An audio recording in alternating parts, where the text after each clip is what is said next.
आज की इस वीडियो में हेल्थ एंड फिजिकल एजुकेशन में हम हेल्थ की बात करने वाले हैं। हम स्वास्थ्य के बारे में जानने वाले हैं। तो जब हम हेल्थ की बात करेंगे तो हम इसके कंसेप्ट के बारे में जानेंगे। हम इसकी डेफिनेशन पे बात करेंगे, डायमेंशंस पे बात करेंगे, डिटरमिनेंट्स पे बात करेंगे। तो इस वीडियो में ये सारे पॉइंट्स हम कवर करने वाले हैं। तो वीडियो को पूरा देखिए, आखिरी तक देखिए और लास्ट में कमेंट करके अपना फीडबैक जरूर दीजिएगा। तो हम वीडियो को शुरू करते हैं। आज का हमारा टॉपिक है हेल्थ। हम इसके कंसेप्ट पे बात करेंगे, डेफिनेशन पे बात करेंगे, डायमेंशंस पे बात करेंगे एंड डिटरमिनेंट्स पे हम बात करेंगे। तो सबसे पहले हम हेल्थ के कंसेप्ट की बात करते हैं, इसकी अवधारणा पे बात करते हैं। तो देखिए, जब हम कंसेप्ट ऑफ हेल्थ की बात करते हैं ना, स्वास्थ्य की अवधारणा की बात करते हैं, तो the concept of health is dynamic. स्वास्थ्य की अवधारणा गतिशील है। क्यों गतिशील है? क्योंकि इसमें समय के साथ काफी बदलाव आया है। जब हम पहले की बात करते हैं तो पहले स्वास्थ्य को सिर्फ बीमारी की गैर मौजूदगी के रूप में देखा जाता था। Earlier health was seen only as the absence of disease. Over time, लेकिन समय के साथ इस अवधारणा में कई और सारी चीजें जुड़ गई हैं। तो इसीलिए हम कह रहे हैं कि हेल्थ क्या है, एक डायनेमिक है। ठीक है, एक गतिशील प्रक्रिया है। इसमें क्या बदलाव आए हैं हम उसको भी देख लेते हैं। पहले क्या कहा जाता था जब हम हेल्थ की बात करते थे? Absence of disease. लेकिन अब समय के साथ इसमें और क्या क्या चीजें जुड़ गई हैं? These dimensions are physical, mental, social, emotional, spiritual, professional। कि ये आयाम क्या क्या है, इसमें क्या क्या चीजें जुड़ गई हैं। पहले हम कहते थे absence of disease, लेकिन इसमें शारीरिक, मानसिक, सामाजिक, भावनात्मक, आध्यात्मिक, व्यवसायिक, ये सारी चीजें जुड़ गई हैं। A harmonious balance is needed among all these dimensions। की इन सभी आयामों के बीच एक सामंजस्यपूर्ण संतुलन की आवश्यकता होती है। Only when there is balance in all dimensions is a person considered healthy. कि सभी आयामों में संतुलन के फलस्वरूप ही व्यक्ति को स्वस्थ माना जाता है। तो पहले हम क्या कहते थे कि जिस व्यक्ति को कोई बीमारी ना हो उसे हम क्या कहते थे? हेल्दी कहते थे। ठीक है, लेकिन समय के साथ जब हम हेल्थ की बात करते हैं तो इसमें और भी चीजें जुड़ गई। इसमें physical, mental, social, emotional, spiritual, professional, ये सारे डायमेंशन जुड़ गए। अब जिस व्यक्ति में, जिस पर्सन में ये सारी चीजें एक बैलेंस रूप में हमें मिलती है, उसी को हम स्वस्थ मानते हैं। ठीक है, तो therefore health is a state of complete physical, mental and social wellbeing. की स्वास्थ्य पूरी तरीके से शारीरिक, मानसिक, सामाजिक रूप से ठीक होने की स्थिति है। आज के टाइम में अगर हम कहें कि हेल्थ का मतलब अब्सेंस ऑफ डिजीज है, तो ये जो इसकी इसका अर्थ जो होगा वो इनकम्प्लीट होगा। इसमें क्या क्या चीजें और जुड़ गई हैं कि जो, चाहे हम फिजिकल की बात करें, मेंटल की बात करें, सोशल की बात करें, स्पिरिचुअल की बात करें, प्रोफेशनल की बात करें, इमोशनल की बात करें, इन सभी रूप से अगर कोई बिल्कुल फिट रहेगा तभी हम उसको क्या कहेंगे? हेल्दी हम कहेंगे। ठीक है, अब हम इसके कैरेक्टरिस्टिक्स की बात करते हैं, इसकी विशेषताओं की बात करते हैं। Health is a holistic state of complete physical, mental and social wellbeing. की स्वास्थ्य पूरी तरीके से शारीरिक, मानसिक और सामाजिक रूप से ठीक होने की स्थिति है। Health is a dynamic state of wellbeing. की स्वास्थ्य एक गतिशील खुशहाली की स्थिति है, जिसमें मनुष्य जो है वो खुद को खुशहाल महसूस करता है, खुद को अच्छा महसूस करता है। It is a resource for living. कि जीवन जीने के लिए एक संसाधन है, क्योंकि हेल्थ भी एक संसाधन है। अगर हेल्थ आपके पास नहीं रहेगी, आप फिजिकली, मेंटली, सोशली अगर आप फिट नहीं रहेंगे, तो आप कोई भी काम ठीक से नहीं कर पाएंगे, आप अपनी लाइफ के गोल को अचीव नहीं कर पाएंगे। तो इसलिए हेल्थ भी आपके लिए एक रिसोर्स है, एक संसाधन है, जो अगर आपके पास नहीं रहता तो आप अपने गोल को अचीव नहीं कर पाते, आप अपनी लाइफ को अच्छे से नहीं जी पाएंगे। It is the ability to cope with the demands of life. की जीवन की मांगों का सामना करने की क्षमता है। क्योंकि अगर आपके पास हेल्थ रहेगा, तभी आप लाइफ की जो भी एक्टिविटी है, जो भी गोल्स हैं, जो भी आपके टारगेट्स हैं, उसको अचीव कर पाएंगे। और अगर आप हेल्दी नहीं है, आपके पास एक अच्छा हेल्थ नहीं है, तो आप इन चीजों को करने में आप सक्षम नहीं रहेंगे। It is present in varying amount in each individual. कि ये हर इंसान के हिसाब से अलग अलग मात्रा में मौजूद होता है। ठीक है, तो जब हम हेल्थ की बात करें, कोई फिजिकली फिट है, कोई मेंटली फिट है, कोई सोशली फिट है, तो हम देखते हैं कि जो बैलेंस की बात करें ना, बहुत कम लोगों में ये बैलेंस हमें दिखाई देता है। अलग अलग लोगों में अलग अलग मात्रा में ये रिसोर्स, जिसको हम क्या कह रहे हैं, हेल्थ, मौजूद होता है। ठीक है, this is the foundation of fulfilling life कि यह उपयोगी जीवन जीने का आधार है। लाइफ में सब कुछ जो भी अलग अलग पर्सन मिलते हैं एक टाइम बाद सब जो है साथ छोड़ देते हैं, लेकिन जो हमारा हेल्थ है वही हमारे साथ रहता है। और अगर आप फिजिकली मेंटली आप मतलब फिट हैं, हेल्दी हैं, तभी आप अपनी लाइफ को अच्छे से जी पाएंगे। तो इसलिए हम क्या कह रहे हैं कि this is the foundation of fulfilling life, किया उपयोगी जीवन जीने का आधार है। It is considered a way to reduce health care cost की इसे मेडिकल केयर पर होने वाले खर्च को कम करने का तरीका माना जाता है। क्योंकि देखिए, अगर आप फिजिकली फिट है, मेंटली फिट है, सोशली फिट है, तो इससे क्या होगा कि जो हेल्थ केयर जो है, जो मेडिसिन है, इसमें आपके पैसे खर्च नहीं होंगे। आप अपनी लाइफ को अच्छे से जी पाएंगे, कम बजट में भी अपनी लाइफ को अच्छे से जी पाएंगे, सरवाइव कर पाएंगे। तो it is an essential part of social development कि ये सामाजिक विकास का एक जरूरी हिस्सा है। क्योंकि जब हम इसके डायमेंशंस की बात कर रहे हैं तो हम यहाँ पे सोशल जो सोशल डायमेंशंस है उसको भी हम ऐड कर रहे हैं कि अगर आपको सोशली भी आपको मतलब सोशल रिलेशन जो है आपके अच्छे होने चाहिए। क्योंकि हम सोशल बीइंग है, समाज में अगर हमें रहना है, आगे बढ़ना है, तो हमें सबके साथ मिलकर रहना बहुत जरूरी है। तो it is an essential part of social development के सामाजिक विकास का जरूरी हिस्सा है। क्योंकि अगर आप हेल्दी नहीं रहेंगे, आप फिजिकली मेंटली सोशली फिट नहीं रहेंगे, तो आपका सोशल डेवलपमेंट भी नहीं रह सकता। आप अगर बीमार हैं तो आप सिर्फ एक सीमित दायरे में ही आपका जीवन जो है वो चला जाएगा, फिर आपका सोशल जो डेवलपमेंट है वो पॉसिबल नहीं हो पाएगा। It is central to the quality of life कि ये जीवन की गुणवत्ता का मुख्य केंद्र है। आपका हेल्थ ही जीवन की गुणवत्ता का जो है मुख्य केंद्र है। क्योंकि अगर आपके पास हेल्थ नहीं तो आपके पास कुछ भी नहीं। This is not just an individual's concern but also the responsibility of the state and international society। देखिए, जब हम हेल्थ की बात करते हैं, हेल्थ फैसिलिटीज की बात करते हैं, तो ये किसी व्यक्ति की चिंता नहीं है बल्कि राज्य और अंतर्राष्ट्रीय समाज की भी जिम्मेदारी है कि वो अपने नागरिकों को, अपने लोगों को अच्छी हेल्थ फैसिलिटीज दें, अच्छी स्वास्थ्य सुविधाएं दें। पार्क में जिम्स जो है, ओपन जिम्स है, उसको करें। अच्छी हेल्थ फैसिलिटीज होनी चाहिए, अच्छे डॉक्टर्स होने चाहिए, मेडिकल केयर और इस तरह की चीज़ें होनी चाहिए।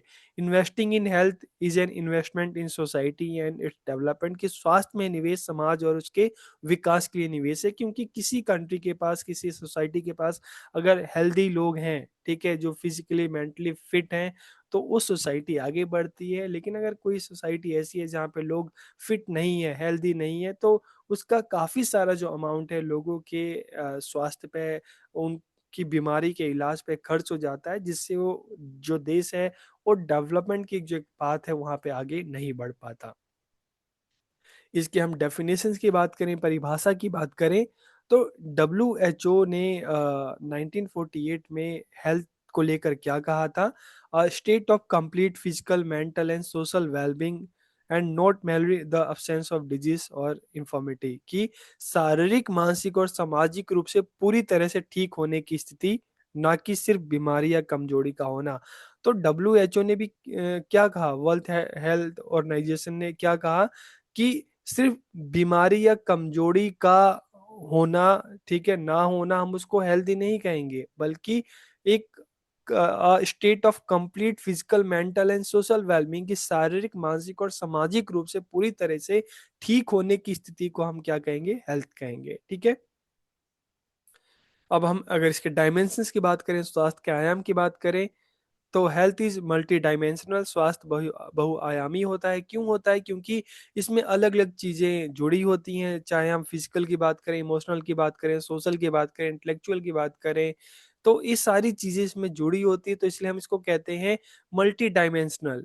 And this dimensions are interconnected कि ये आयाम आपस में जुड़े हुए हैं। क्योंकि अगर आप फिजिकली फिट नहीं रहेंगे, मेंटली फिट नहीं रहेंगे, तो इंटेलेक्चुअल भी आपका ठीक नहीं रहेगा, आप सोशली भी फिट नहीं रहेंगे। और जब आप ये सारी चीज़ें नहीं रहेंगे, तो जब हम प्रोफेशनल डेवलपमेंट की बात करते हैं, वोकेशनल डेवलपमेंट की बात करते हैं, तो वो चीज़ें भी नहीं रहेंगी। ठीक है। तो ये सारी चीज़ें आपस में जुड़ी हुई हैं, एक का दूसरे पे प्रभाव पड़ता है। तो these dimensions are influenced by determinants such as lifestyle, environment and socio economic factor की जो डायमेंशंस हैं, आपकी लाइफ़स्टाइल किस तरह की है, आपकी हेल्दी लाइफ़स्टाइल है, आप एक अच्छा रूटीन फ़ॉलो करते हैं, आप हेल्दी खाते हैं, आप हाइजीन को मेंटेन रखते हैं, आपके आस-पास का एनवायरनमेंट कैसा है, आप जहाँ पे रहते हैं वहाँ पे नेबरहुड आपका कैसा है, और सोशियो इकोनॉमिक जो फैक्टर है कि आपकी, चाहे हम जॉब की बात करें, हम मनी की बात करें, हम फैसिलिटीज़ की बात करें, ये सारी चीज़ें कैसी हैं, इन सब जो ये सब चीज़ें जो हैं आपकी हेल्थ को प्रभावित करते हैं। फिजिकल डायमेंशंस की हम बात करें तो इसमें क्या-क्या चीज़ें आती हैं? Body's ability to function, adapt and perform daily activities, कि शरीर की काम करने, ढलने और रोज़ाना के काम करने की क्षमता, ये सारी चीज़ें आती हैं। मेंटल या इंटेलेक्चुअल की अगर हम बात करें, ability to learn, reason and solve problems, की सीखने, तर्क करने और समस्याओं को हल करने की क्षमता। इमोशनल की बात करें तो understanding, accepting and managing feeling and coping with stress, की दूसरों की भावनाओं को समझना, स्वीकार करना, मैनेज करना, स्ट्रेस से निपटना, ये सारी चीज़ें इमोशनल हेल्थ में आती हैं।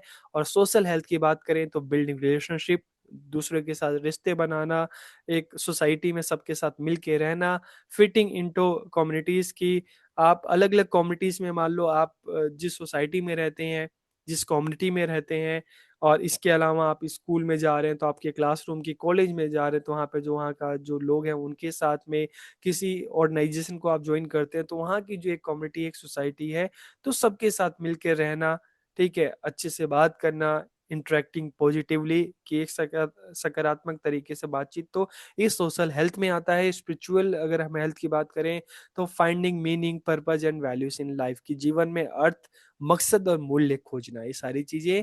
और वोकेशनल या ऑक्यूपेशनल हेल्थ की बात करते हैं तो finding satisfaction and purpose through work, की काम के जरिए संतुष्टि और उद्देश्य पाना, तो ये सारे क्या है, डायमेंशंस ऑफ हेल्थ हैं। अब हम इसके डिटर्मिनेंट्स की बात करते हैं, स्वास्थ्य के निर्धारक की हम बात करते हैं तो क्या-क्या चीज़ें इसमें आती हैं? तो जब हम डिटर्मिनेंट्स की बात करते हैं तो health determinant shape and individuals health potential and outcomes, की स्वास्थ्य निर्धारक किसी व्यक्ति की सेहत की क्षमता और नतीजों को आकार देते हैं। इसमें व्यक्तिगत आदतों से लेकर आय, शिक्षा और साफ हवा जैसी सामाजिक स्थितियां शामिल होती हैं, तो इसको भी हम देख लेते हैं। तो देखिए, सबसे पहले जब हम डिटर्मिनेंट्स ऑफ हेल्थ की बात करते हैं तो सोशल एंड इकोनॉमिक एनवायरनमेंट, कि सोशल एंड इकोनॉमिक एनवायरनमेंट की बात करते हैं तो यहाँ पे इनकम आ जाती है, कि आपकी इनकम कैसी है, लो इनकम है, आपकी अच्छी इनकम है, आप लोअर मिडिल क्लास से आप बिलोंग करते हैं, मिडिल क्लास से बिलोंग करते हैं, अपर मिडिल क्लास से बिलोंग करते हैं, एजुकेशन आपकी कैसी है, सोशल सपोर्ट आपका कैसा है, एम्प्लॉयमेंट की बात करते हैं है कि नहीं है, लिविंग कंडीशन, आप किस हालात में रह रहे हो, आप एक अच्छे हालात में रह रहे हो, एक अच्छी सोसाइटी में रह रहे हो, कि आप किसी स्लम एरिया में रह रहे हो, ठीक है? तो ये सारी चीज़ें निर्भर करती हैं, आपके स्वास्थ्य को प्रभावित करती हैं। अगर देखिए, मान लो आपकी इनकम अच्छी होगी तो आप अच्छी हेल्थ फैसिलिटीज़ का लाभ उठा सकते हो। आपकी आप अच्छी एजुकेशन ले सकते हो, लेकिन अगर आपकी इनकम अच्छी नहीं रहेगी तो जो बेसिक जो नीड्स हैं ना, आप इनको फुलफ़िल नहीं कर पाओगे। प्लस हम फिज़िकल एनवायरनमेंट की बात करें तो दिल्ली में हम रह रहे हैं तो एक बहुत बड़ा इश्यू क्या आता है कि यहाँ पे आपको अच्छी हवा नहीं मिलती, अच्छा पानी नहीं मिलता, तो उसी उसका असर हमारे बॉडी पे पड़ता है। लेकिन किसी ऐसी जगह पे रहोगे जहाँ पे आपको अच्छा खाना मिले, अच्छा पानी मिले, ठीक है? अच्छी हवा मिले, तो वहाँ पे आपकी हेल्थ जो है, आप फिज़िकली, मेंटली आप खुद को फिट महसूस करते हैं, आपकी लाइफ और बढ़ जाती है। तो फिज़िकल एनवायरनमेंट में clean air, water, safe housing, healthy work place, community safety, ये सारी चीज़ें आती हैं, ठीक है? इंडिविजुअल कैरेक्टरिस्टिक्स की अगर हम बात करें तो ये भी आपके स्वास्थ्य को प्रभावित करते हैं, जैसे जेनेटिक्स क्या है, कि कुछ चीज़ें जो आपको आपकी फैमिली से, आपको आपके मदर फादर से जो मिलती है, इसके अलावा आपकी एज की बात करें, सेक्स की बात करें कि मेल है, फीमेल है, पर्सनल बिहेवियर, जिसमें आपका डाइट आ जाता है, एक्सरसाइज आ जाती है, ये सारी चीज़ें जो है आपके स्वास्थ्य को प्रभावित करती हैं। कई बार जब देखिए जेनेटिक्स की हम बात करते हैं तो जेनेटिक्स में हम क्या देखते हैं कि आपके जो मदर फादर की जो क्वालिटीज़ आप में आती हैं, हो सकता है कि उनमें कुछ बीमारी है वो भी आपको आ जाए।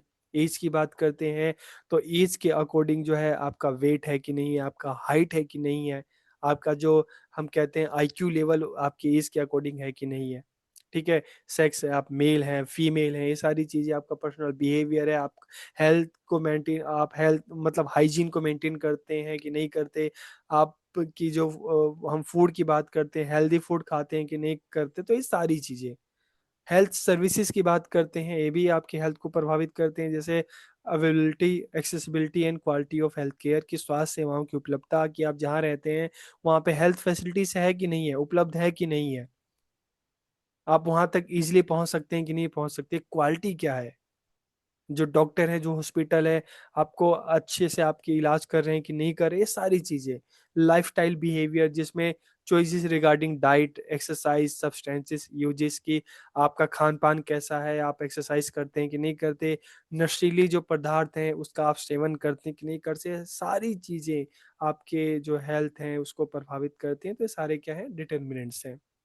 तो आज की इस वीडियो में हमने हेल्थ की बात की, हमने इसके कंसेप्ट को जाना, हमने डब्ल्यूएचओ ने जो डेफिनेशन दी हमने उसकी बात की, इसके जो डायमेंशंस हैं उसकी बात की, डिटर्मिनेंट्स की बात की। तो वीडियो आपको कैसा लगा कमेंट करके ज़रूर बताइएगा। आप सबका बहुत-बहुत धन्यवाद।